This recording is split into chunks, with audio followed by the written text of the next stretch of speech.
시청자 여러분 안녕하십니까? MBC 토론 갑론을박의 김주희입니다. 곧 20대 국회가 개원되면 새롭게 선출된 300명 의원들의 의정 활동이 시작됩니다. 16년 만에 여수야대 전국을 맞아 20대 국회의원들은 다른 어느 때보다 중요한 책임감을 가져야 할 텐데요. 지역 주민, 나아가 우리 국민들이 차선이 아닌 최선을 선택했다는 확신과 그에 합당한 결과를 가져올 수 있도록 주어진 기간 동안 최선을 다하길 기대합니다. MBC 토론 갑론을박에서는 제20대 국회 개원을 앞두고 지난 국회가 해결하지 못한 지역의 과제, 공동 현안 문제를 건의하고 지역 발전을 위한 20대 국회의 적극적인 활동에 대해서도 주문해보는 시간 마련했습니다. 오늘 토론 함께해 주실 패널 소개해드리도록 하겠습니다. 순천대학교 박병희 교수 나오셨습니다. 네, 안녕하십니까? 네, 여수시의회 김유화 의원 나오셨습니다. 안녕하십니까? 네, 전남시민단체 연대회의 김대희 위원장 자리하셨습니다. 네, 반갑습니다. 네, 광양참여연대 박형배 상임고문 자리하셨습니다. 안녕하세요. 바쁘신 가운데 참석해 주신 네 분께 모두 감사드립니다. 네, 김대희 위원장께서는 이번 제20대 총선 결과 어떻게 보고 계십니까? 이번 총선에 대해서는 새누리당 보수 정권에 대항할 수 있는 야당 정치의 주인공으로 호남 민심이 중심에 차지했다고 좀 봅니다. 그런데 이제 호남 민심이 선택했던, 특히 이제 국민의당은 호남 지역에 있는 28표 중에서 23표를 가져갔거든요. 이것은 현재 국민의당이라든가 안철수 대표에 대한 절대적 콘크리트 지지는 아니라고 보는 거고요. 더불어서 지난 제19대 현역 국회의원을 활동했던 후보자들에 대한 절대적 지지는 더더욱 아니라고 봅니다. 그리고 더불어민주당에 대해서는 나름대로 정치 시인을 발굴하고 청거하고 전략 공천하는 이 과정에 대한 문제제기가 아닌가. 물론 호남에서 나름대로 정치적으로 민주성과 진보성을 가지고 있는 호남 정치에서 항상 그 현역 국회의원들은 이러한 진보성과 개혁성이 떨어졌거든요. 그런데 결국은 정치 시인들도 보면은 나름대로 이런 개혁성과 전문성 또 지역 현황을 잘 알고 하는 사람들을 발굴하기보다는 또 이들을 교육 훈련시켜서 전략 공천하는 것이 아니라 주변의 인맥에 의해서 갔던 이런 거에 대해서는 향후 21대에서는 엄중한 심판이 있을 거라 보는 거고요.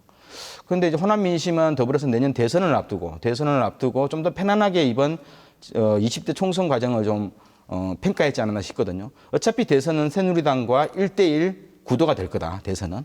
그렇다 보면 호남에서 그동안은 2번을 찍었는데 2번이 왕처럼 기득권을 가지고 살아갔던 거에 대한 준엄한 심판을 함으로써 좀 정신 차리고 1년 후에 대통령 선거를 제대로 된 인물로 1대1 구도로 가보라는 그런 의미로 저는 이번 총선 과정을 좀 지켜봅니다.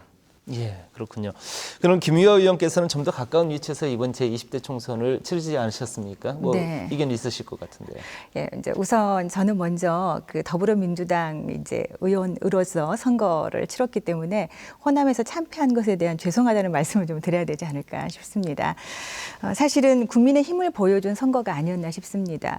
총선 전에 보면은 각 당마다 기대치나 바람이 있지 않았습니까? 네. 새누리당은 최소한 과반은 넘겠지.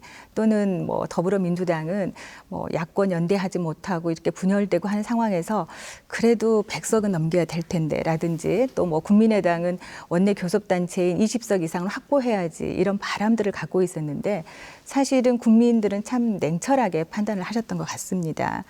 그동안 국정 운영의 동반자로서 더불어민주당을 인정하지 않았던 집권 여당 새누리당을 심판을 하셨고요.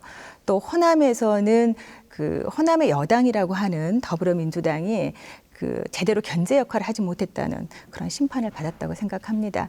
그래서 아마 그 김대희 의원께서도 말씀하셨지만 앞으로 대선을 앞두고 각 정당이 어떻게 의정 활동을 하고 국정을 펼쳐야 되는지에 대한 어떤 답을 제시하는 선거가 아니었나 이런 생각을 해봅니다. 예. 그렇다면 지난 19대 국회에 대한 평가도 한번 해볼 필요가 있을 것 같은데요. 간단하게 한 말씀 부탁드리겠습니다. 김대희 위원장님께. 네, 이번 19대 국회는 이번 달 29일로 종료가 되죠. 종료가 되는데 실제로 새누리당이 과반을 훨씬 넘는 거대 여당으로서 존재를 했었는데요.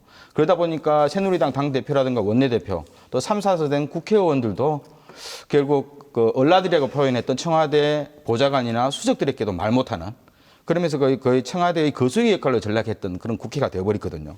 그러다 보니까 당연히 새누리당이 과반을 점하면서 다양하게 원내 정당 간의 타협과 대화를 통해서 국회 운영을 했어야 되는데 사실상 손 놓고 청와대만 수석들이나 보좌관들 얼굴만 쳐다보고 있는 상황이었기 때문에 결국은 19대 국회는 역사적으로 가장 무능하고 처참한 그런 국회라는 평가를 받을 수밖에 없습니다. 특히 이번 국회 속에서는 국정원이라는 국가 권력이 대선에 개입해서 나름대로 그 국가 권력의 그 기능들을 마비시키기도 했는데요. 이런 문제, 또 세월호 특별법 제정 문제라든가 이런 문제에 대해서 사실상 거대 여당이 청와대 거수기 역할을 하면서 국회가 거의 마비되는 그런 대표적인 사례를 저희가 좀 볼 수 있습니다. 그러면서 결국은 허송 세월하고 아무것도 결과물을 얻지 못했던, 그러면서 골든타임을 모두 놓치고 오히려 범죄자로 판단돼야 될 국가기관이 오히려 테러방지법을 통해서 무소불위의 권력을 차지하는 이런 아이러니컬한 모습도 보이고 있는데요. 특히 이제 개성공단 폐쇄로 인해서 한반도에서는 전쟁 위기까지 있었거든요. 이런 문제에 대해서 안보에 대해서도 거의 안보 무능 국회로서의 기능을 해버리거든요. 경제나 그리고 민생 치안 문제, 안보 문제, 다양한 문제에서 19대는 역사적으로 가장 무능하고 식물 국회로서의 그런 평가를 정확히 받을 거라 봅니다. 이번 19대 국회가 민의를 받들지 못한 최악의 국회였다는 이런 전반적인 평가인 것 같습니다. 그럼 다시 20대 국회로 돌아와서 이번 제20대 국회는 16년 만에 여소야대 정국을 이루지 않았습니까? 이에 대한 변화도 불가피할 것 같은데 어떻게 보십니까? 네, 말씀하신 대로 이제 16년 만에 여소야대가 그려졌는데요. 네. 많은 분들 말씀하신 것처럼 새누리당에 대한 어떤 실망감이 컸다. 그래서 이제 다른 여당, 그러니까 다른 야당에게 기회를 준 거라고 보고 있습니다. 그런데 더 중요한 거는 새누리당과 더불어서 이제 민주당이 과반을 넘지 못했고 국민의당이 이제 캐스팅 보트 역할을 하게 됐다는 거죠. 19대 이제 국회 예를 들어보자면은 서비스 산업 발전 기본법이라든지 노동개혁 5법 등 이런 쟁점 현안들에 대한 예를 들자면 이제 어떤 중요한 결정적인 역할을 할 수 있는 당이 된 겁니다. 근데 이제 경제는 진보고 안보는 보수라고 하는 국민의당과 이제 이런 각각의 사안에 따라서 합의를 도출할 수밖에 없는 상황이 될 것이고, 또 대선을 앞두고 국민의 선택을 받기 위해서라면은 국민의 뜻을 쫓을 수밖에 없기 때문에 경제 회복의 문제라든지 지금 청년 실업의 문제라든지 또 남북 문제 등을 아마 소통과 타협을 통해서 가장 실행 가능한 방법으로 대안을 찾아서 추진해 나갈 수밖에 없지 않겠나. 그래서 19대처럼 식물 이제 국회는 되지 않고 일하는 국회의 모습을 대선까지는 좀 보이지 않을까 이런 생각도 해봅니다. 예. 간단히 정리를 해보면은 정치권의 변화에 대한 국민의 열망이 이번 총선 결과에 반영된 것이라고 볼 수 있을 것 같은데요. 호남권에서는 정치 신인들의 등장과 함께 순천에서 호남 유일의 여당 의원이 재선에 승리했습니다. 이정현 의원이 바로 그 주인공인데요. 이 의원은 의대와 부속병원의 유치, 광해안망권 활성화 대책 등 공약들을 발표했었는데 본격적인 토론에 앞서 전화 인터뷰 영상 먼저 보시겠습니다. 저는 지난 총선 때 몇 가지 대표적인 공약을 내세웠습니다. 순천에 국립보건의과대학과 부속병원을 유치하겠다는 겁니다. 마침내 보건복지부 장관 지난 3월 10일 날 국가 정책으로 추진하겠다는 입장을 발표했기 때문에 저는 이 부분이 반드시 순천으로 유치되도록 할 생각입니다. 해양수산부 장관이 그 국무회의 석상에서 광양만권 활성화 대책을 보고를 했습니다. 2025년까지 민자와 국비를 합쳐서 25조를 쏟아붓겠다는 것입니다. 그래서 지금 하고 있는 석유화학공업단지와 제철에 이어서 에너지 산업과 그리고 자동차 환적 산업을 광양만권에 아주 대대적으로 유치를 해서 활성화를 시키겠다는 거거든요. 그리고 또 하나는 이제 경전선인데 광주에서 순천을 거쳐서 광양 거쳐가지고 부산으로 가는 현재 6시간 45분이 걸리는 이 경전선에 2조 304억을 들여서 제가 반드시 이 사업을 추진하게 된다면 광주에서 부산까지 현재 6시간 45분이 2시간 15분으로 단축되고 그것은 관광객의 교류는 말할 것도 없고 산업 교류도 엄청나게 큰 영향을 미칠 수 있기 때문에 저는 우리 지역 발전에 아주 도움이 된다 하고 정부에서 추진하려고 있는 계획을 가지고 있기 때문에 속도를 내겠다 이런 말씀을 드립니다. 저는 아주 드물게 새누리당에서 호남 출신으로서 호남에서 지역구에서 재선이 당선된 3선 국회의원입니다. 70년 된 대한민국 국회, 이 국회에 그동안에 쌓이고 쌓였던 적폐와 모순과 문제점들을 이제 한 번 정도는 제대로 고쳐야 된다 이렇게 생각을 하고 제가 나서서 바로 국회 개혁 그리고 새누리당 개혁 그리고 360조가 넘는 이러한 1년 국가 예산을 심의하는 과정이 너무 허술하고 결산 또한 허술하기 때문에 이런 부분들에 대해서 제가 과감하게 개혁을 하고 개선을 하는 데 나서겠습니다. 뿐만 아니라 특정 지역에 대한 편파 인사를 포함한 지역 발전 면에 있어서 소외 이런 부분도 이제는 전부 국가에서 필요한 대로 어느 곳도 대한민국의 영토고 어느 곳도 대한민국 국민이라는 인식을 갖고 그분들에게 필요로 하는 예산과 인사와 이런 것들을 적정하게 이루도록 철저하게 감시하고 또 그러한 원칙을 지켜나가도록 하겠습니다. 네, 새누리당 집권 8년 동안 수도권 집중화로 지역 경제 위축과 지역 인구 감소를 가져왔습니다. 지역 균등 발전을 위해서 20대 국회에서 해야 될 일 뭐라고 생각하십니까, 교수님?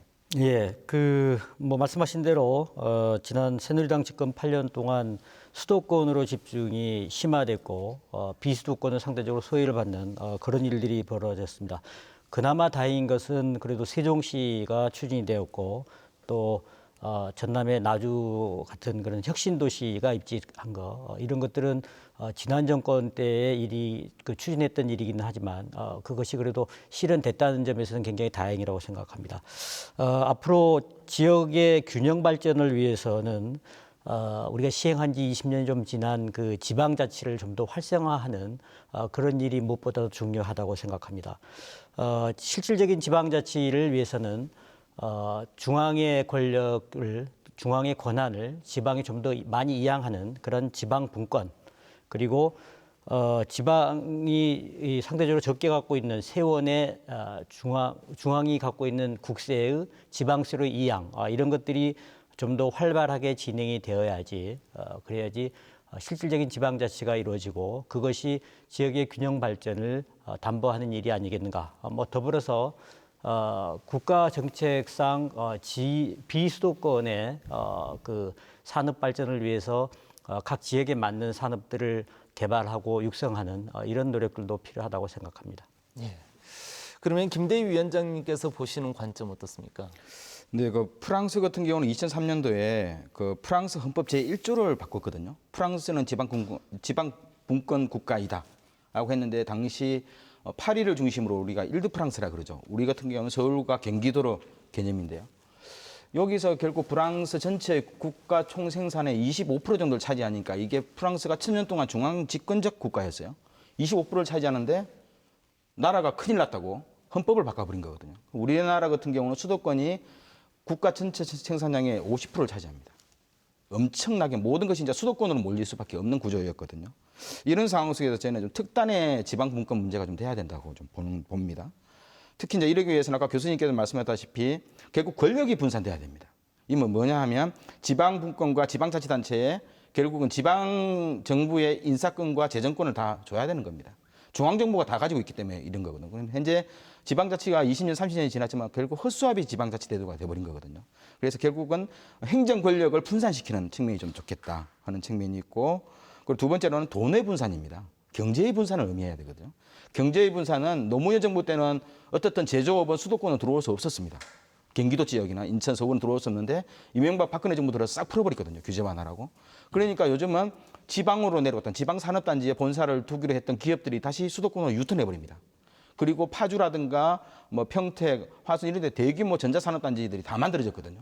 그럼 결국은 돈의 분산은 수도권으로 제조업 자체가 진입하는 것을 다시 금지시켜야 되는 그런 측면이 좀 있습니다. 그래서 결국은 공장이 위치해 있는 지역으로 기업의 R&D 투자 예산들이 몰리도록 하고 인력들이 가도록 하고 이런 좀 돈과 산업에 대한 지역 분산이 두 번째는 제도적으로 이번 국회에 만들어져야 되고요.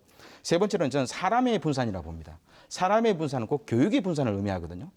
사실상 우리가 옛날에 지역 명문대라고 했던 전남대나 부산대가 지금은 수도권, 중위권 사립대보다 못한 대접을 받고 있는 상황이 돼버렸거든요. 그럼 결국은 교육의 분산은 그 교육의 지방분권은 지역의 국민대 중심으로 결국 투자와 그리고 무료 교육이 이루어져야 되고요.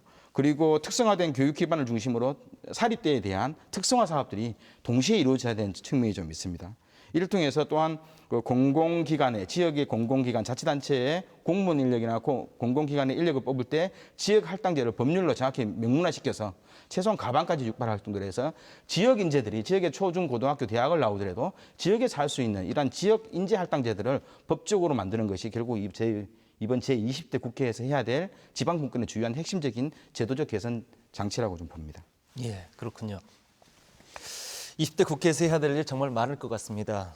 그런데 또 한 가지가 있죠. 최근 조선업 불황이 구조조정으로 이어지고 있지 않습니까? 이제 노동친화적 산업들은 쇠락의 길로 이제 접어들었다고 이렇게 볼 수도 있을 것 같은데 국내 최대 산업도시라고 할 수 있는 저희 전남 동부권 역시도 이미 빨간불이 켜졌다. 저는 이렇게 보고 있거든요. 지역 경제를 위한 제20대 국회 과제 따져본다면 무엇이 있을 수 있다고 보십니까? 무엇보다도 저희가 조선업과 해운업 이 구조조정 방안은 20대 국회에서 양장 완화 방식을 놓고 가장 첫 번째 아마 갈등 구조가 될 건데요. 사실상 이게 2008년부터 예견이 되었었습니다. 예견되었었는데 결국은 정부가 한 6, 7년을 허송세월을 해버렸던 측면이 좀 있고요. 그리고 한 2년 전부터 반도체, 전자산업, 자동차, 석유화학, 제철에 대한 위기의식이 2년 전부터 작동하기 시작했거든요. 그 말은 뭐냐면 앞으로 3, 4년 이후에 우리나라가 생각도 하기 싫은 전략적 사업이었던 이런 자동차라든가 석유화학, 제철 산업이 2, 3년 이후에는 이번 조선과 해운업처럼 위기를 맞을 거다. 이런 벌써 시그널이 들어오기 시작하면 결국 이러한 것들을 가지고 이번 제20대 국회에는 정책 연구 과제를 가야 됩니다. 결국 정부를 통해서 이런 구조조정 대책들을 감시하고 견제하고 방안을 내는 거의 이번 20대 국회에서 중요한 역할이 될 수 있는 거고요. 물론 이제 지역 차원에서도 여기에 대한 좀 고민을 해야 됩니다. 석유화학이나 제철은 앞으로 10년을 못 간다고 봐야 됩니다. 그러면 석유화학과 제철을 대신할 수 있는 신소재 산업이나 새로운 신산업이 뭔지, 그러면서 이런 석유화학 쪽에 새로운 정밀화학이라든가 새로운 좀 설비 투자나 R&D 투자가 이루어지도록 해야 되는 측면이 좀 있어요. 여기에 대해서도 저는 국회 차원에서 어째 국가산업단지는 권역별로 한 15군데는 나눠져 있거든요. 그렇다면 권역별로 산업을 집중화시킬 필요가 있는 겁니다. 현재 거제가 작년부터 무너졌는데 울산도 작년부터 무너졌습니다. 그러면 광양과 여수는 무너지지 않은 법도 없거든요. 이런 상황을 통해서 미리 국회가 정책적으로 구조조정과 기업의 다양한 모습들을 어떻게 집중화시키고 선택할 것인지 이 문제를 굉장히 할 필요가 있고요. 그렇다 보면 결국 이것을 제도적으로 뒷받침할 수 있는 것은 아까도 이야기했다시피 이명박 박근혜 정부 하에서 추진되었던 규제 완화 문제. 규제 완화 문제 때문에 다 풀어졌거든요. 결국은 수도권 규제 완화 문제가 있었는데 지방 이전 기업이 결국 수도권으로 가는 문제 이런 문제를 잘 막을 필요는 있겠다 봅니다. 그래서 가급적이면 R&D와 관련된 설비 투자와 관련돼서는 수도권이 아니라 지방으로 기존 산업단지 중심으로 좀 가도록 국회에서 좀 감시할 필요가 있고요. 두 번째로는 저는 기업이 만일 구조적인 문제를 단순하게 자기들의 시설과 투자의 잘못인데 이것을 단순하게 파견직 직원이 적어서 근로자가 적어서 혹은 정규직을 감축하지 않아서 결국은 노동의 유연성으로 문제는 문제 있다. 결국은 기업에 이렇게 유동성 위기를 맞이하고 구조조정이 실패된 것은 노동의 유연성 문제가 아니라 대기업 가족 집단이 선택했던 투자의 잘못이거든요. 그렇다 보면 여기에 대해서도 좀 명확하게 문제 제기를 하면서 대기업을 감시하고 견제할 수 있는 제도적 보완책들을 국회에서 서둘러 좀 마련하는 것이 저는 우리 아시아 최고의 중화학 설비단지가 모여 있는 광양권의 미래를 짚어볼 수 있는 주요한 내용이라고 좀 봅니다. 예. 이렇게 지역 경제를 위한 제20대 국회 과제 말씀 들어봤는데 박병희 교수님 의견도 한번 들어보겠습니다. 예, 말씀하신 대로 전남 동부 지역도 경제가 그렇게 좋지는 않습니다. 특히 이제 우리 전남의 그 제조업에서 한 21% 정도 비중을 차지하는 게 여수의 석유화학 단지고요. 그다음에 광양의 제철소가 철강 분야가 우리 그 전남 제조업의 한 16% 정도를 차지합니다. 그다음에 이제 조선이 그 서부권 목포 쪽에 있는 그것이 한 4% 정도 되고, 그래서 전남 경제에 있어서도 이 석유화학, 철강은 굉장히 중요한 비중을 차지하고 있는데요. 최근에 뭐 여러 가지 뉴스에서도 전해지고 있습니다만은 포스코 광양제철소도 굉장히 어려움을 겪고 있고, 내부 사정도 그렇고, 그다음에 외부 사정도 그 중국의 철강 이 규모 자체가 설비 규모 자체가 커서 이 세계 시장에서 입지도 점차 좁아지고 있습니다.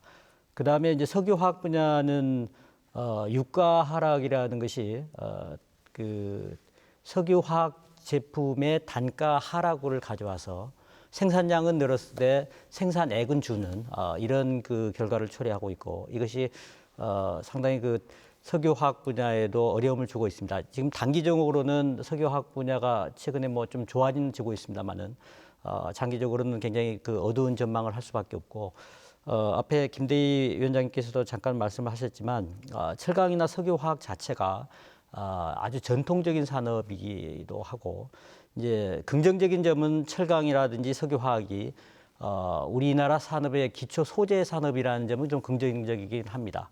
쉽게 무너지지는 않겠지만 그러나 이 산업들을 예전에 선진국들이 하고 그다음에 중진국으로 물려줬던 이런 산업들을 우리가 선진국으로 가는 마당에도 계속 붙잡고 있을 수 있겠는가? 앞으로도 계속 경쟁력을 유지할 수 있겠는가? 이런 점에 있어서 좀 반성을 해야 되는 시기라고 생각하고 우리도 이제 전남 동부 지역에 그럼 어떤 그 차세 산업들을 골라내야 되는지 이런 고민을 심각하게 해야 될 때라고 생각합니다. 예. 그러면 이제 여수의 이런 석유화학 산업, 그다음에 이제 광양의 조선과 연결된 이런 제철 산업들, 뭐 이런 부분들을 문제라고 볼 수 있는데, 그러면 순천 같은 경우도 이런 교육과 의료 부분에 있어서의 이런 좀 재편이 좀 필요하지 않겠냐라는 생각들이 드는데요. 예, 이제 그 순천은 아무래도 그 도시의 기능 자체가 광양의 제철, 그 다음에 여수의 이 화학공단, 이 두 개의 큰 그 국가 산업 단지를 배후에서 지원하는 그런 정규 도시로서의 기능, 그 다음에 이제 전통적으로 교육 도시로서의 기능, 이것이 굉장히 중요하다고 생각합니다. 그 다음에 이제 우리가 그 전남 동부권에 새로운 활로를 모색한다 이런 점에서는 바이오라든지 우리 이 전남이 원래 그 농업 도시 농업 을 전통적으로 갖고 있는 그런 산업이기 때문에 그쪽을 좀 더 그 기반으로 하는 그런 산업들을 좀 육성해야 되는 것 아닌가 하는 생각이 듭니다. 그다음에 뭐 정주 여건을 좀 개선한다 이런 차원에서 그 도시 기능을 조금 더 갖출 필요가 있고 뭐 뒤에 다른 질문이 또 나올지 모르겠습니다만은 그 이 순천에서 순천대학교도 추진했던 의과대학 문제도 좀 앞으로 순천시가 추구해야 될 방향이라고 생각합니다. 예. 전남 동부지역은 아직 산업 밀집 도시이기도 하지만은 전남은 아직도 농업이나 임업, 수산업, 축산업 등 뭐 1차 산업이 또 하나의 축을 이루고 있지 않습니까? 뭐 상대적인 박탈감이나 소외감, 뭐 이분들이 1차 산업에 종사하시는 분들이 아직도 많이 느끼고 있는 것이 사실인데 지역 발전을 앞당길 수 있는 비전, 그분들은 어떻게 찾아야 된다고 보십니까? 글쎄 참으로 그 어려운 문제고요. 이 농업 부분에 있어서의 우리 접근이 경쟁과 뭐 자율이라고 하는 이런 자유시장 경제 논리 이것으로 해결책을 찾아내기는 어려운 거 아니냐. 그래서 결국은 국가적 과제 또 지방자치단체의 어떤 그 계획과 이 계획을 좀 그 계획성 있게 제안하고 설계하는 것 이런 것들이 결국은 좀 거시적인 이런 해법이 아닌가 이런 좀 생각을 하고요. 결국은 농촌 사회의 고령화 문제가 아주 뭐 심각한 문제입니다. 물론 요즘에 뭐 청년 농업인을 육성하고 또 ICT와 결합한 뭐 스마트팜 이런 그 지원 사업이라든지 또 이것들을 현실화시켜내는 많은 젊은이들의 노력도 보도가 되어지고 있습니다.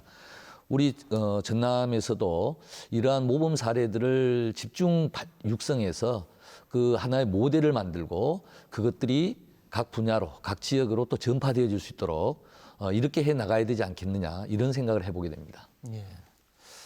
뭐 여기에 대한 지역구 국회의원도 구상을 밝혔는데요. 전남 고흥, 보성, 강진, 장흥 지역구 황종 의원의 인터뷰 보시겠습니다. 고흥과 보성 새로 이제 저희 지역구가 되었습니다. 보성의 발전, 고흥의 발전을 위해서 최선의 노력을 다하겠습니다. 특히 제가 이 농업 분야, 농해수 상임위이기 때문에 농업, 임업, 축산업, 수산업에 대해서는 뭔가 확실하게 그전과는 다른 4년을 여러분에게 보여드리겠다는 약속의 말씀을 드립니다. 특히 쌀값의 안정, 또 전남쌀의 제값받기 문제, 또 배추, 무, 고추, 마늘, 양파 같은 민감한 농산 품목의 수요와 공급의 안정, 수급 균형 최선을 다하겠습니다. 그다음에 수산 직불제를 실질적으로 인하하는 데 앞장서겠습니다. 그 외에 어가소득의 증대를 위한 여러 가지 다각적인 시도를 해나가겠습니다. 5월 17일이 우리 소록도 병원 100주년입니다. 여기에 맞추어서 저희가 첫 번째 정책 간담회를 준비하고 있습니다. 정책 간담회뿐만 아니라 실질적으로 소록도의 여러 가지 여건과 환경이 개선될 수 있도록 국비 유치 이런 데 최선을 다하겠습니다. 특히 내년 12월 대선 때까지는 정권 교체를 위해서 온 정성과 온 몸을 바치겠습니다. 정권 교체는 우리 낙후 저발전된 호남 지역, 우리 전라도 지역의 대등한 발전, 균형 발전을 위해서 꼭 필요한 조건이랄까 계기입니다. 정권 교체를 통해서 우리 호남도 당당하게 일어설 수 있도록 정권 교체에 심혈을 기울이겠습니다. 정치가 국민의 눈밖에 나 있습니다. 정치를 새롭게 쇄신하고 혁신해서 국민의 눈 속에 드는 그런 정치, 국민의당을 중심으로 그런 역할을 제가 해내겠다는 또 약속의 말씀을 드립니다. 네, 이번에는 지역별 현안을 살펴보도록 하겠습니다. 현재 지역별로 가장 시급하게 해결해야 할 과제 무엇이라고 생각하십니까, 박 교수님? 예, 이제 저는 제가 근무하고 있는 것이 순천대학교이기도 하고, 그래서 순천 지역에 조금 중점을 두고 말씀을 드리자면, 앞에서 잠깐 언급했습니다만은, 순천시는 여수 광양의 배후 도시로서 주거 기능을 좀 더 강화할 필요가 있고요. 그런 점에서 그동안 순천시가 추구해왔던 생태도시 이미지라든지 이런 것들은 굉장히 개념을 잘 잡은 방향이라고 생각합니다. 그래서 순천만 정원 이런 것들을 좀 강조할 필요가 있겠고요. 그다음에 이제 도시로서 이 기능을 다 갖췄다고 하는데 그래도 빠진 부분이 아까 말씀드린 의료 환경입니다. 순천 그리고 여수 광양 이 합치면 75만 정도 되는데 이 3개 도시 그리고 조금 더 넓히면 한 100만 정도 인구를 커버하는 지역인데도 의료 환경은 아직 열악하다는 겁니다. 우리나라의 대부분 작은 도시들 중에서 의과 대학이 없는 도시들은 대부분 비슷합니다. 상황들이 열악합니다. 좋은 병원을 갖다 놓는다 하더라도 의과대학이 없는 환경에서는 좋은 의사들이 떠나기 마련이고 그래서 의과대학을 유치하고 그에 따라서 의과대학 부속병원이 하나 정도는 자리를 잡아야지 순천과 이쪽 동부권의 도시로서의 기능이 제대로 갖춰지는 것이고 그것이 전남 동부권의 경제를 좀 더 활력 있게 하는 일이 아니겠는가 이런 생각을 했습니다. 예.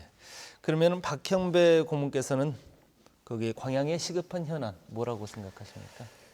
예, 지금까지 우리 광양의 성장 동력 그러면 대표적으로 두 가지를 꼽아왔었죠. 광양항과 제철. 공교롭게 지금 두 가지 사업 분야가 다 쉽지 않은 이런 처지에 놓여 있는데요. 새로운 신성장 동력 개발도 중요하지만 기존에 있었던 이런 자원들을 어떻게 더 가꾸고 다듬을 것인가 이 문제도 매우 중요하다고 봅니다. 그래서 사실 광양항의 활성화 이 문제를 보자면 광양항 배후부지에는 112만 평의 광활한 배후부지가 이미 조성이 완료돼 있습니다.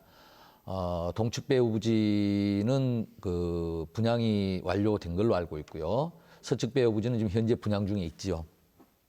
이 배후부지를 건설하게 된 것은 이 광양항의 물동량을 창출하기 위한 이런 목적으로 이루어져 있었습니다. 그럼에도 불구하고 조성된 배후부지에 이 물동량을 창출해낼 수 있는 이런 기업 유치에서는 상당한 한계를 느껴왔던 게 지금까지입니다. 다시 한번 광양항 활성화의 과제는 이 배후 단지의 활성화에 달려 있다 이렇게 저는 생각을 하고요. 이번에 20대 총선의 당선자나 또 이것은 광양의 문제는 광양의 문제가 아니라 광양 만건의 문제입니다. 그래서 공동 보조를 맞춰서 이 배후부지를 활성화하는데 또 기업 배후부지에 물동량을 창출하는 기업 유치를 하는데 같이 협력하고 힘을 모아야 되지 않겠나 이렇게 생각을 합니다. 그러면은 김유아 의원께서는 여수의 가장 시급한 현안 과제는 뭐라고 지금 생각하고 계십니까? 사실 순천이나 광양, 여수 이렇게 전체적으로 보면 인구가 조금씩 늘고 있습니다. 그런데 유일하게 여수만 인구가 줄고 있습니다. 네. 이제 그런 측면에서 본다면은 지역 경제 활성화를 위해서 일자리를 창출하고 또 인구 유입을 위한 과제를 먼저 풀어야 되지 않을까 싶습니다. 여수는 세계 박람회 이후에 잘 갖춰진 인프라도 있고요. 또 그 지역 브랜드를 이어갈 수 있는 해양 관광의 활성화를 위한 과제들을 안고 있는데 실제로 365개의 아름다운 섬을 관광 자원화할 수 있도록 지금 접근성을 높이기 위한 노력들이 시도되고 있습니다. 여수 고흥간의 연륙 연도교 조기 완공의 문제라든지 또 화태 백야간의 또 연륙 연도교 문제라든지 또 박람회장 안에 청소년 해양교육원이라든지 국립기상기후과학관 등 건립을 통해서 박람회장 사후 활용에 관한 문제가 시급하다고 보고 있습니다. 아무래도 여수는 가장 또 남단에 위치하고 있기 때문에 그 뭐 전라선 운행, 그 KTX 확대 문제라든지 또 여수 공항의 국제항공 취약 문제, 또 여수 남해 해저 터널 조기 건설 등도 해결해야 될 문제입니다. 또 앞에서도 많이 말씀하셨지만 여수 산단에 이제 신산업이 좀 필요하지 않나 이런 생각도 들고요. 또 율촌 제2산단이 사실은 아주 지지부진하게 지금 답보 상태에 있습니다. 그래서 어떻게 하면 조기 완공하느냐 하는 문제, 그리고 수산도시의 명성을 찾기 위해서 이제는 수산 가공 산업에 대한 육성이 필요하다라고 보고 있습니다. 그리고 또 뭐 앞에서 말씀하셨지만 여수 국가 산단에 이제 그 매출액에 그 저희가 국세를 지금 내고 있는데 그 국세 한 10%만 저희 지방세로 돌려줘도 저희 지역의 현안 많은 문제점들을 해결할 수 있기 때문에 이번 국회에서는 이것을 꼭 입법화했으면 좋겠다 이런 바람을 갖고 있습니다. 네. 김유아 의원께서 말씀하신 내용을 이렇게 쭉 들어보면은 이제 여수의 국회의원님께서는 이제 잠을 못 주무시고 일을 하셔야 될 것 같은 뭐 그런 것 같습니다. 네. 뭐 이어서 여수 을 지역구 주승용 의원의 제20대 국회 활동 계획을 들어보도록 하겠습니다. 여수의 인구를 증가시키는 것이 최대의 현안인 것 같습니다. 그래서 인구를 증가시키기 위해서는 일자리를 많이 만들어서 그래야만 지역 경제가 활성화된다라고 생각하고 있습니다. 그런 의미에서 율촌 2산단을 조기에 조성해서 여수가 지금 공장 용지가 많이 부족하기 때문에 공장 용지를 확보해서 중소기업을 많이 유치하도록, 그래서 일자리를 많이 창출하도록 하겠고요. 지금 여수 산단이 한 4, 50년 되다 보니까 많이 노후화되어 있습니다. 그래서 주민들이 불안해하고 있기 때문에 여수 산단의 현대화 사업, 즉 혁신 산단을 조성하도록 그렇게 하겠습니다. 그리고 아직도 부족한 SOC가 많이 있습니다.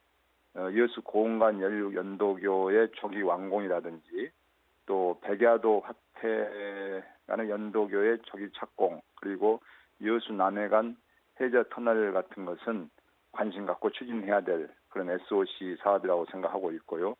또 여수가 해양 관광 도시이기 때문에 관광 산업을 활성화시키고 복지 확대, 그리고 전국적으로 이슈가 되어 있는 아동 보육 문제에 대해서도 국가가 책임질 수 있도록 최선의 노력을 다하겠습니다. 아무래도 이런 굵직굵직한 현안 사업을 해결하기 위해서는 우선 내년 말 대통령 선거에서 반드시 정권 교체를 할 수 있도록 제가 선도적인 역할을 하겠습니다. 이 지역 균형 발전 차원에서도 정권 교체가 돼야만이 우리 낙후된 호남의 현안 사업을 많이 해결할 수 있다라고 생각하고 있고, 특히 우리 여수시는 2012년 세가 박람회 성공적인 개최 이후에 중앙 정부로부터 쪽에 더 이상의 예산을 많이 지원하는 것은 어렵다라는 그런 입장을 보이고 있기 때문에 아무래도 정권 교체를 하는 것이 우리 지역의 현안 사업을 해결하고 더 많은 일을 할 수 있다 생각해서 제가 그 선도적인 역할을 하도록 그렇게 하겠습니다. 네, 도시 강화, 도시 비전을 위한 국회 협력과 지역의 공동 현안에 대해 살펴보도록 할 텐데요. 지역에서는 경쟁력 강화를 위해 오래전부터 도시 통합의 필요성을 제기해 왔습니다. 이에 여수, 순천, 광양을 중심으로 행정협의회가 현재 가동이 되고는 있지만 아직 그 성과가 미비한 수준이고요.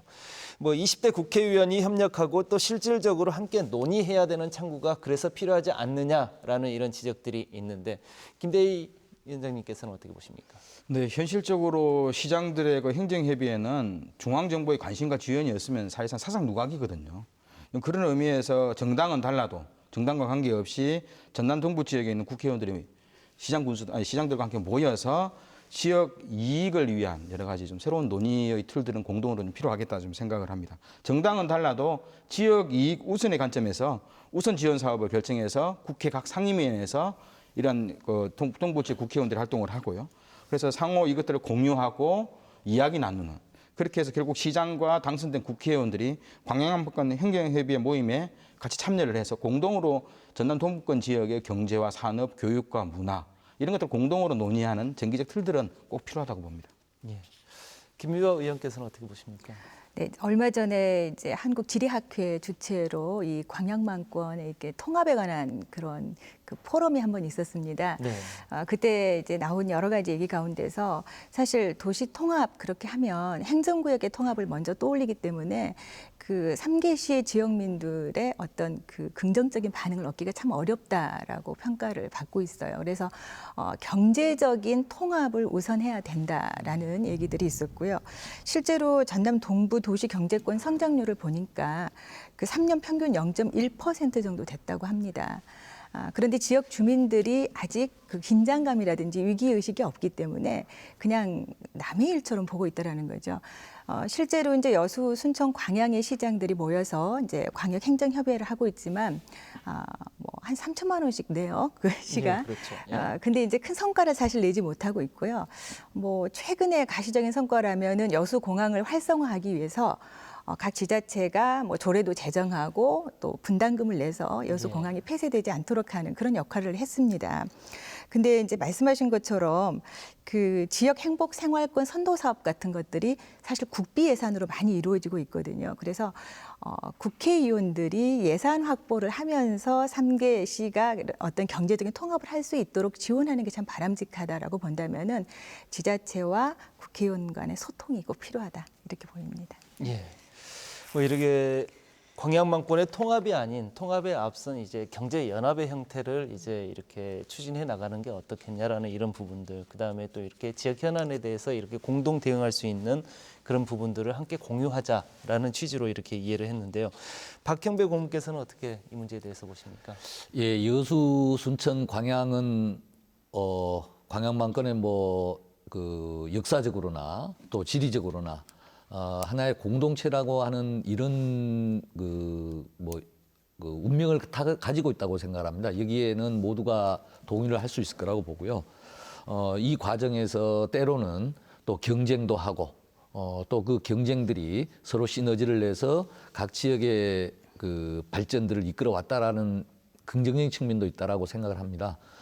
한편으로 이 과정에서 때로 갈등들이 있기도 했지만 이것들은 뭐 형제 간에도 있을 수 있는 이런 것으로 우리가 봐야 되지 않겠나 이런 좀 생각을 합니다. 다만 어떤 논의들이 그 일방적이고 받아들이는 분이 강요받는 듯한 이런 것의 진행은 서로에게 전혀 도움이 되지 못한다 이런 생각을 하고요. 아까 그 김용화 의원께서 말씀하신 것처럼 행정구역 통합과 이 도시 통합의 개념이 좀 다르다라고 하는 이런 우리 그 인식의 공유가 좀 많이 좀 알려져야 될 것 같이 알려야 된다고 생각을 합니다. 예를 들어서 공동의 과제들이 매우 많습니다. 광양항 활성화를 위해서 또 직접 여기에 있는 뭐 이순신대교 관리권의 문제 이런 것들을 광양만권에 있는 지역의 국회의원들이 당을 떠나서 지역의 이익을 또 시민들의 그 요구를 가장 먼저 고려한다면 얼마든지 국회에서나 공동 기자회견이라든지 이런 것들을 통해서 지역의 요구들이 전달될 수 있을 거라 보고요. 이러한 과정들은 공동의식을 강화하고 더 협력을 강화하는 실천적 행동들이 되지 않을까 이런 생각을 해보게 되고 기대를 크게 하고 있습니다. 예. 20대 총선 전에 행정협의회에서는 6대 SOC 사업을 국가사업으로 지정해달라고 요청했었는데요. 행정체계 개편 국회에서도 움직임을 보여줘야 되지 않겠냐라는 생각이 드는데 박병희 교수님 어떻게 보십니까? 예, 이제 저도 우리 광양만권의 아까 뭐 도시통합 얘기도 나왔는데 이 문제와 관련해서는 결국은 행정체계 개편으로 해결해야 된다고 생각합니다. 말씀을 하신 바와 같이 이 3개 시가 서로 경쟁적인 측면보다는 상호 보완적인 측면이 굉장히 강합니다. 서로 그걸 겹치는 산업이 많지도 않고 그래서 그 통합의 필요는 분명히 있는데 또 이 실제 통합 얘기를 하면 우리 서로 다르다 하는 측면도 많이 있습니다. 그래서 다르다고 하는 얘기는 서로 자치권을 유지하고 싶은 거고요. 또 한편으로는 통합 필요도 있고, 그래서 이거는 결국 현행의 지방행정 체계 자체를 좀 바꿔야 되는 것 아닌가. 그러니까 3개시가 합해지고 그것이 하나의 광역시로 묶인다 그러면 누구나 찬성할 일이라는 거죠. 근데 현행의 우리나라 제도로 봐서 3개시 합치면 75만 명인데 인구가 많다고 해서 지금 광역시를 해주는 체계가 아닙니다. 잘 아시다시피 창원시가 통합한 뒤에 지금 107만의 인구를 갖고 있는데 창원시는 우리를 100만이 넘었으니까 광역시를 해달라 이런 요구를 하고 있습니다. 그러나 수도권에 있는 용인이라든지 성남이라든지 수원 이런 데 다 100만에 육박하거나 100만을 넘는 도시들입니다. 아마 전국적으로 100만 도시 정도를 해준다 그러면 또는 이 3개시 합쳐가지고 75만 정도 기준으로 광역시를 해준다 그러면 아마 10개 이상의 광역시를 새로 만들어야 될 것입니다. 그래서 이것을 해결하는 방법은 현재 광역시, 광역자치단체 체계 자체가 너무 광범위하게 짜여져 있기 때문에 일본의 현 정도 규모로 재편할 필요가 있다고 생각합니다. 분명히 3개시의 이 통합행정의 필요가 있고 이걸 3개시에 가까이 있는 어떤 광역시가 이걸 조정할 필요가 있다는 거죠. 전라남도가 이 일을 하기에는 역부족입니다. 너무 전라남도 도청이 멀리 있어서도 그렇지만 그러기에는 전라남도가 너무 많은 시군을 갖고 있다는 거죠. 그런 차원에서 이 20대 국회에서는 이 지역 국회의원들이 좀 더 필요성을 많이 느낄 테니까 뭐 법안을 발의한다든지 해서 행정구역 재편하는 게 좀 더 필요한 조치라고 생각합니다. 예. 뭐 그러면 이번에는 20대 국회에 입성한 초선 의원들의 활동 계획을 화면을 통해서 먼저 만나보시겠습니다.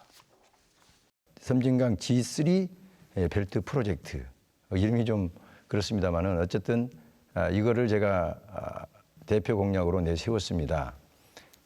가만히 보니까 광양과 곡성, 구례는 공통된 점이 3개가 있더라고요. 우선에 그 지명에서 오는 걸 보면은 알파벳으로 G로 전부 시작이 됩니다. 그다음에 3개 시군 모두 섬진강이 관통하고 있고요. 그리고 또 봄축제를 가지고 있습니다. 그래서 이 3개를 3개의 공통점을 묶어서 섬진강 G3 벨트 프로젝트라는 것을 만들었습니다. 물론 그 3가지만 내용이 되는 것은 아닙니다. 우선에 이제 이 방금 말씀드린 봄꽃 축제를 대한민국 대표 봄꽃 축제로 발전시키는 방안을 강구를 한번 해볼 계획입니다. 그리고 이제 섬진강변 연안에 있는 농토를 활용해서 이 농업, 생명농업을 발전시키는 그런 방안을 또 담아 보았습니다. 일자리가 창출이 돼야지만이 인구의 감소 문제도 해결할 수 있는 것입니다. 그러기 위해서는 지금 율촌 제2산단을 빨리 조동 작업을 준공을 해서 그 자리에 제조업체 중심의 투자 유치가 빨리 이루어져야 된다. 그 부분은 갑 지역이나 을 지역의 국회의원이 누군지를 가리지 않고 이것을 해야지만이 여기서 전체가 문제가 해결된다. 이렇게 생각하고 있습니다. 그래서 다른 여러 가지 개별적인 프로젝트도 많이 있지만은 율촌 2산단 문제를 조기 준공하는 게 저는 큰 노력을 기울일 생각입니다. 네, 이번 총선 결과 호남에서 국민의당이 압승을 거뒀습니다. 국민의당의 승리를 신생당의 승리라고는 하지만 엄밀히 따지면 국민의당을 신생당이라고 하기는 좀 어려움이 있지 않나 싶은 생각도 드는데요. 지역에서 갖고 있는 국민의당에 대한 기대감, 20대 국회는 어떻게 충족시켜줘야 한다고 생각하십니까? 일단은 그 국민의당도 야당입니다. 그래서 앞에서도 말씀드렸던 것처럼 그 국민의당을 선택하셨던 것은 더민주당이 그동안에 야당으로서 역할을 잘 못하고 기득권에 안주했기 때문이라고 보고 있습니다. 그렇다면은 결국 국민의당은 위치를 명확히 해야 한다고 생각합니다. 앞에서 말씀드렸지만 캐스팅 보트의 역할을 하지만 혹시 잘못된 역할로 인해서 국민을 실망시켜서는 안 된다고 봅니다. 무엇보다도 민생을 위해서 협력과 협치를 하는 모습을 보여줘야 될 거고요. 또 아무래도 내년에 정권 교체를 위해서 야당의 모습을 제대로 보여줘야 된다고 생각하고 있습니다. 예. 뭐 그동안에는 시민사회와 지방정치가 반목해오는 모습들을 많이 보여오지 않았습니까? 20대 국회에서 양측이 진정으로 서로 동반하고 성장할 수 있는 뭐 이런 성숙한 모습들을 좀 보여줬으면 좋겠다라는 생각을 해보는데요. 뭐 여기에 대해서도 박평배 고문님께서 한 말씀 해주시죠. 사실 이번 20대 총선 결과는 정치권에 대한 국민들의 뜻의 표시만은 아니라고 봅니다.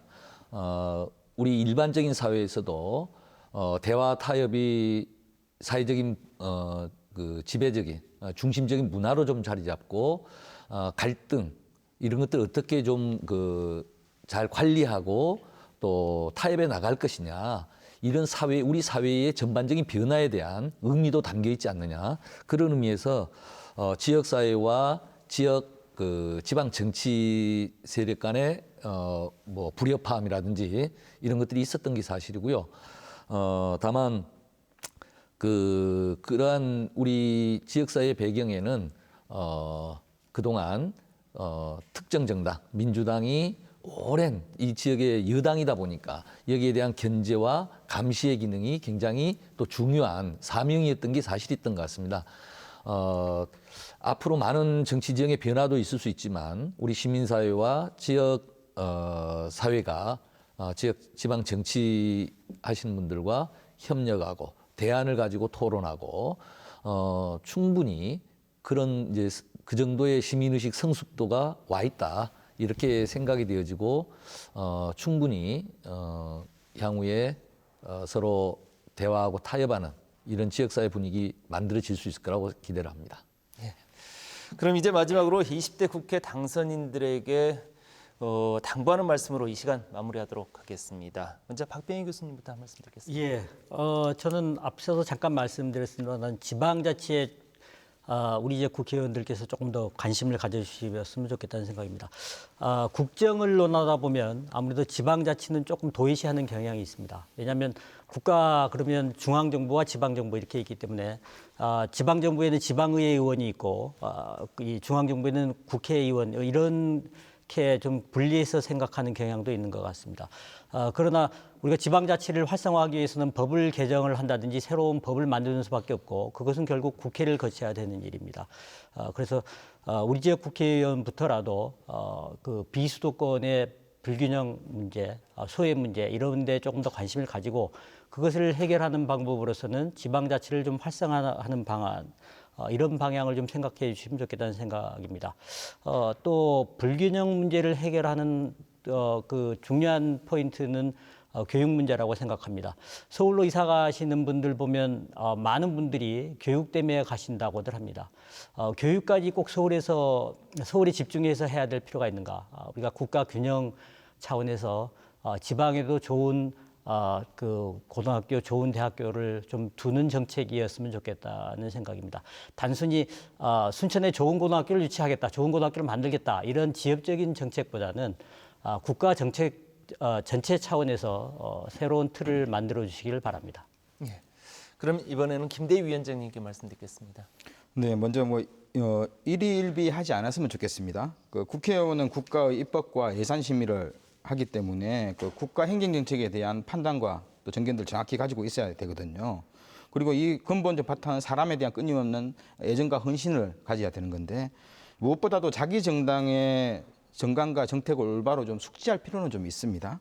그게 좀 필요하고요. 그리고 이를 내실화하는 자기 식견도 좀 가졌으면 좋겠다. 그리고 무엇보다도 호남의 국회의원은 민주성과 진보성, 전문성을 가진 의원이 좀 됐으면 좋겠거든요. 80년 강주라는 시대 정신을 자기 몸속에 체화를 하고 제발 좀 무식하다, 혹은 뭐 역사의식이 없다, 혹은 뭐 권력에 기생한다는 이런 욕을 안 먹고 제발 좀 호남의 이러한 시대적 과제를 올바로 이해하면서 국가 정책들을 좀 주도해 나가는. 그래서 좀 재선 3선 정도 하면 국가의 주요한 정치 지도로 활동하면서 호남을 대표하는. 그래서 우리 사회의 진보성과 민주성을 좀 올바로 견인해 나가는 그러한 좀 중견 정치인으로 성장해 주기를 좀 바라고 있고요. 그리고 제발 좀 20대 국회는 이번 새누리당이 다수당이었는데 결국 이러한 19대처럼 식물국회가 안 됐으면 좋겠습니다. 식물국회는 바로 청와대 정치 권력에 너무나도 눈치를 봤던 겁니다. 그래서 20대 국회는 대선이 있는 해입니다. 그래서 오로지 볼 것은 국민들만 바라보고 굳건하게 나아가는 좀 건강하고 참신한, 그래서 앞으로 4년, 8년 이후에는 우리나라 새로운 정치 지도자로 성장해 나가는 그런 국회의원들이 되기를 바랍니다. 네. 그럼 이번엔 김유아 의원께 마지막 말씀 듣겠습니다. 네.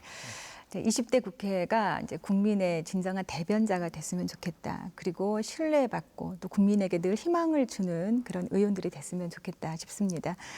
그러기 위해서는 초심을 잊지 않는 게 상당히 중요한데요.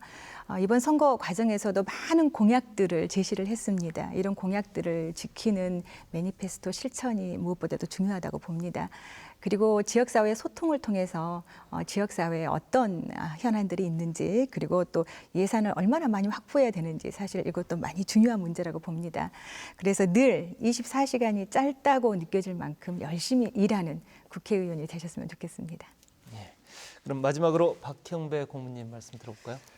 예, 무엇보다도 정책으로 토론하고 정책으로 싸우는 이런 20대 국회가 되기를 기대합니다. 사실 경제 민주화의 문제는 오래 전부터 우리 대한민국의 시대적 과제로 이미 자리 잡은 지 오래됐습니다. 이것을 구체적으로 어떻게 입법하고 소득 분배 구조에서부터 어떤 방안을 찾아낼 것인가. 지금 현재 놓여 있는 우리 시민들의 불안과 미래에 대한 불안, 매우 큰 상황입니다.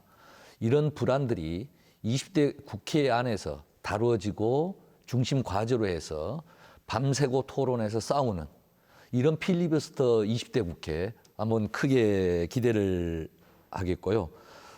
또 하나는 국회의원들이 지역 정치, 지방 정치를 갖다가 활성화시킬 수 있는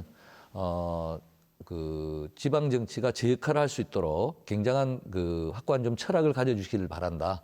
그래서 지역 정치가 제대로 될 때 국회와 또 지역이 바로 설 수 있고 또 그 지역이 발전할 수 있지 않겠는가. 이 두 가지 말씀을 좀 드리고 싶습니다. 네. 곧 4년 임기의 제20대 국회가 시작됩니다. 이번에 선출된 의원들의 임기는 2016년 5월 30일부터 2020년 5월 29일까지로 2020년은 정치, 경제, 사회 등의 패러다임이 획기적으로 바뀌는 새로운 미래를 대비해야 하는 매우 중요한 시기입니다. 지역에서는 국민의당 후보들이 대거 당선되면서 호남의 제1당으로 올라섰는데요. 총선의 결과는 4년 후를 비추는 거울임을 명심하고 기회가 주어졌을 때 최선을 다하는 모습 보여주길 바랍니다. MBC 토론 갑론을박 오늘 순서 여기서 모두 마칩니다. 시청해주신 여러분 고맙습니다.